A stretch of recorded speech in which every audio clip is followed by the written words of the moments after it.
చెప్పుకుని మేము జనాల ముందుకు వెళ్ళాము, ఒకటే రాజధాని ఒకటే రాష్ట్రం అని, అదే దానికి తగ్గట్లుగానే ముందుకెళ్తున్నామని మరి లోకేష్ గారు అయితే చెప్పారు. కానీ ఇప్పటి వరకు కూడా ఆఫ్టర్ ఎన్నికల తర్వాత మా స్టాండ్ ఇది అని జగన్మోహన్ రెడ్డి గారు చెప్పట్లేదు. తాత్సారం చేయడానికి గల కారణాలు ఏంటి? ఎన్నికల ముందు మరేదైనా వ్యూహం ఉండే అవకాశం ఉందంటారా? అసలు రాజధాని అనేది రాష్ట్రానికి ఈ 5 ఏళ్లలో సుస్థిరంగా ఉంటుందని ప్రజల్లో ఒక నమ్మకం ఏర్పడయ్యే అవకాశం ఉందంటారా? లక్ష్మీనాథ్ గారు నమస్తే. ప్యానల్ మెంబర్స్ అందరికీ నమస్కారం. నమస్తే సార్. ఆంధ్రప్రదేశ్ రాజధాని అమరావతికి సంబంధించినటువంటి విషయంలో అధికార పక్షానికి అదేవిధంగా ప్రతిపక్షానికి ఇద్దరికి ఎవరి లైన్ వాళ్ళకి క్లారిటీగా ఉంది. ఇక్కడ క్లారిటీ మిస్ అవుతున్నది లేనే లేదు. ఏంటి క్లారిటీ అని అంటే, తెలుగుదేశం జనసేన బీజేపీ కూటమి ఆంధ్రప్రదేశ్ రాష్ట్రానికి ఒకటే రాజధాని, అది అమరావతి రాజధాని అని ఎన్నికలకు ముందు చెప్పారు. ఇప్పుడు ఆల్రెడీ అలాంటి యాక్టివిటీ మొదలు పెట్టేశారు. ఆల్రెడీ అమరావతికి సంబంధించినటువంటి నిర్మాణము, వ్యవహారము, దీనికి సంబంధించినటువంటి పనులన్నీ కూడా జరుగుతుంది. దీనికి సంబంధించి పార్లమెంట్ లో ఒక మన ఏదైతే 2014 నుంచి 2024 వరకు 10 ఏళ్ల పాటు హైదరాబాద్ రాజధానిగా ఉమ్మడి రాజధాని. మనకి ఉమ్మడి రాజధాని అయిపోయిన తర్వాత మన ఆంధ్రప్రదేశ్ రాజధానికి సంబంధించినటువంటి విషయంలో మన రాష్ట్ర విభజన చట్టాన్ని సవరణ చేసుకొని ఉమ్మడి రాజధాని పని అయిపోయింది, మేము అమరావతి అనేటువంటి ఒక రాజధానిని ఏర్పాటు చేసుకున్నాం, ఈ అమరావతి రాజధాని కొనసాగుతుంది అనేటువంటి విషయం మనం విభజన చట్టంలో సవరణ చేసి దాన్ని పేర్కొనాల్సి ఉంది. దీనికి పార్లమెంట్ కూడా ఆమోదం తెలియజేసి ఒక గజెట్ నోటిఫికేషన్ ఇవ్వాలి. ఈ పని అంతా, ఈ ప్రక్రియ అంతా కూడా ఢిల్లీలో ఆల్రెడీ లీగల్ కు సంబంధించినటువంటి కేంద్ర ప్రభుత్వ పరిధిలో ఉన్నటువంటి న్యాయశాఖ పరిశీలిస్తోంది.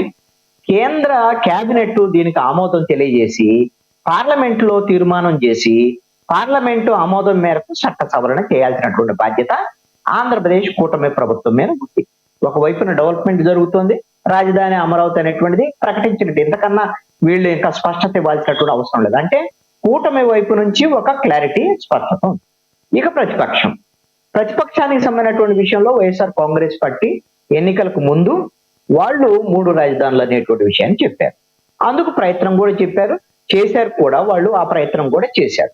వైఎస్ఆర్ కాంగ్రెస్ పార్టీ అధికారంలో ఉన్నప్పుడు విశాఖపట్నానికి రాజధానికి మార్చుకోవాలని, హైకోర్టుని కర్నూలుకు మార్చాలని ఇలాంటి చేసినటువంటి ప్రయత్నాన్ని ఆంధ్రప్రదేశ్ హైకోర్టు మీ ఉన్నటువంటి ఈ శాసనసభకి ఆ విధమైనటువంటి అధికారం లేదు, ఈ విధంగా 3 రాజధానులకు వెళ్ళటానికి లేదు, శాసనసభ తీర్మానం చేసింది ఓన్లీ అమరావతి రాజధానికి సంబంధించి మాత్రమే, మీ ప్రభుత్వానికి ఈ అధికారం లేదని ఆంధ్రప్రదేశ్ హైకోర్టు తేల్చింది.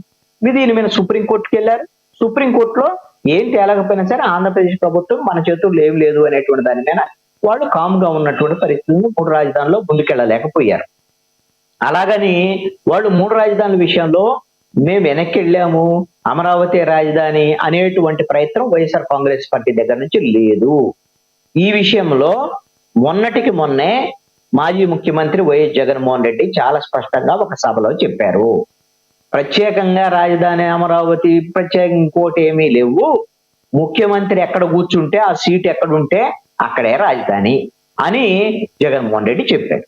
అంటే గతంలో కూడా మీరు ఎన్నికలకు ముందు ఢిల్లీలో ఒక ప్రెస్ కాన్ఫరెన్స్ పెట్టి ముఖ్యమంత్రిగా ఉన్నటువంటి జగన్మోహన్ రెడ్డి ఆ రోజున నేను రేపు విశాఖపట్నంకి వెళ్తున్నాను, అక్కడి నుంచే నా పరిపాలన ఉంటది, మీరందరూ కూడా పారిశ్రామికవేత్తలు రండి, పెట్టుబడులు పెట్టండి అని ఆ రోజు పిలిపించాడు. అంటే నేను విశాఖపట్నంకి వెళ్తున్నా, సెక్రటరేట్ అంతా అక్కడికి వచ్చేస్తాను, నేను ముఖ్యమంత్రి ఉంటే నేను ఎక్కడ కూర్చుంటే అక్కడే సెక్రటరేట్ కదా అనేటువంటి దాని మీద అప్పుడు అదే మాట్లాడాడు, ఇప్పుడు కూడా అదే మాట్లాడుతున్నాడు.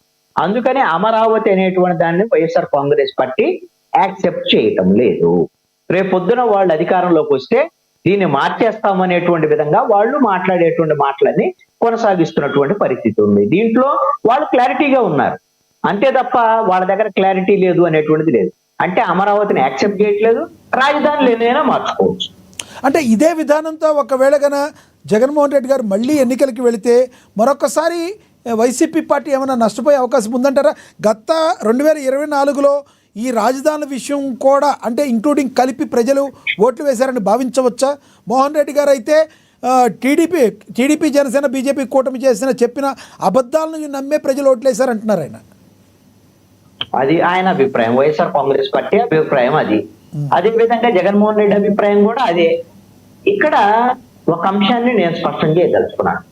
కర్నూలు చావుకి 100 కారణాలు అన్నట్టుగా వైఎస్ఆర్ కాంగ్రెస్ పార్టీ ఓడిపోవడానికి అనేకమైనటువంటి కారణాలు ఉన్నాయి. ప్రజలు తిరస్కరించారు వైఎస్ఆర్ కాంగ్రెస్ పార్టీని. అభివృద్ధి లేదు, అప్రజాస్వామికంగా ఉంది, ఉద్యోగ ఉపాధి అవకాశాలు లేవు, కేవలం బటన్ నొక్కటము, సంక్షేమ పథకాలు అమలు చేయడం తప్ప మిగతా విషయాలు ఏమీ కూడా జగన్మోహన్ రెడ్డికి పాలన చేత కాదు అని, ముఖ్యమంత్రిగా పనికిరావు అని ప్రజలు తీర్పిచ్చారు. వీటితో పాటుగా 3 రాజధానులు అనటము, అమరావతి రాజధాని పడకన పడేయటము, 3 రాజధానుల విషయంలో ఒక్క ఇటుకరాయి కూడా పేర్చలేనటువంటి పరిస్థితి ఉండటం, ఇవన్నిటి విషయాల్లో వైఎస్ఆర్ కాంగ్రెస్ పార్టీని ప్రజలు తిరస్కరించడానికి అమరావతి కూడా ఒక కారణం, రాజధాని అంశం కూడా ఒక కారణం. 1 ఆఫ్ ద రీజన్స్ అంటే ఒక 100 కారణాలు ఉంటే వాటిలో ఇది కూడా ఒకటి. రేపొద్దున ఇప్పుడు సపోజ్ వీళ్ళు 3 రాజధానులు అన్నారు, విశాఖపట్నంలో రాజధాని పెడతాను, మరి ఉత్తరాంధ్రలో ఏమన్నా అనుకూలంగా వచ్చిందో వీళ్ళకి తీర్పు? ఉత్తరాంధ్రలో అనుకూలంగా రాలేదుగా. ఉత్తరాంధ్రలో కూడా ప్రజలు తిరస్కరించారు వైఎస్ఆర్ కాంగ్రెస్ పార్టీ. పోనీ వీళ్ళ కర్నూలులో హైకోర్టు పెడతాము, న్యాయ రాజధాని అని చెప్పారు. రాయలసీమలో ఏమన్నా అనుకూలంగా వచ్చిందా? రాయలసీమలో కూడా ప్రజలు తిరస్కరించినటువంటి పరిస్థితి. మీరు గమనిస్తే 4 ఉమ్మడి జిల్లాలకు సంబంధించి రాయలసీమ జిల్లాల్లో 2019లో 52 అసెంబ్లీ నియోజకవర్గాల్లో 49 అసెంబ్లీ నియోజకవర్గాలు వైఎస్ఆర్ కాంగ్రెస్ పార్టీకి వచ్చాయి.